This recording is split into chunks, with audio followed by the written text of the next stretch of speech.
Bonjour, Jean-Pascal Roussat, votre coach.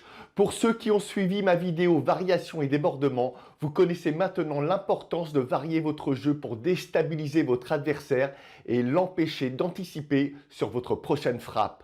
L'amorti fait évidemment partie de l'arsenal que vous devez posséder pour casser une cadence de jeu et déborder votre adversaire. Je vous livre dans cette vidéo les 3 éléments essentiels qu'il faut absolument intégrer pour obtenir une réussite à 100% sur vos amortis: hauteur, longueur, effet. La priorité numéro 1 est de faire passer la balle par-dessus le filet. Trop de joueurs, à vouloir réussir une amortie spectaculaire, en oublient ce principe de base. Dans un premier temps, je vous conseille de dresser un élastique à 60 cm au-dessus du filet. En prise neutre, le tamis est dirigé vers le ciel.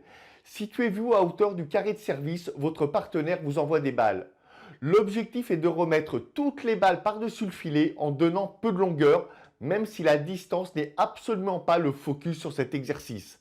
La vitesse de votre bras est lente, 2 sur 10 au maximum. Retenez qu'une amortie dans le filet est un point perdu. Par contre, une amortie ratée car mal dosée, mais qui atterrit dans le court, demande à votre adversaire une course vers l'avant. Et vous savez que négocier une frappe en course vers l'avant est compliqué. Reculez puis tentez des amortis en déplacement. L'objectif est 0 balle dans le filet. Votre deuxième priorité va être la longueur. Mettez-vous à hauteur du carré de service, votre partenaire ou un lance-balle vous envoie les balles.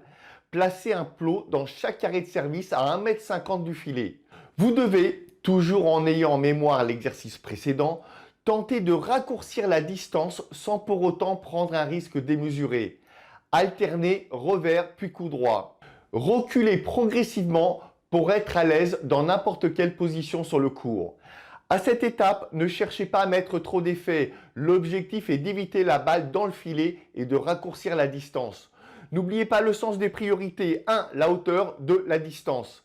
Faites des séries comme lors des exercices précédents en déplacement et dans toutes les zones du cours. Enfin, votre dernière priorité est l'effet. La recherche de l'effet intervient seulement après la maîtrise des 2 précédentes priorités. N'oubliez surtout pas cela. L'effet va vous permettre de ralentir la balle et réduire la hauteur du rebond au moment de l'impact avec le sol. Dans un premier temps, ne cherchez pas à imprimer trop d'effets façon rétro.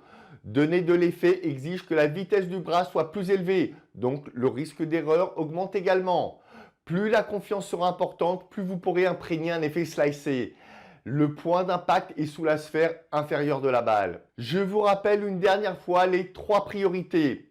Hauteur, distance, effet. Respectez cet ordre sous peine d'avoir votre taux d'échec important. Si vous souhaitez atteindre un niveau de jeu que vous pensez aujourd'hui inatteignable à court terme, contactez-moi par mail, par téléphone ou à travers le formulaire de renseignement pour une séance de coaching privé. Je vais vous accompagner pour vous permettre de grimper de 6 classements en quelques tournois grâce à un enseignement effet waouh. Abonnez-vous également à ma chaîne YouTube pour être averti de la nouvelle vidéo hebdomadaire dès qu'elle est diffusée et à ma liste de privilégiés en haut à droite en cliquant sur le i pour recevoir des vidéos et des offres exclusives. À tout de suite.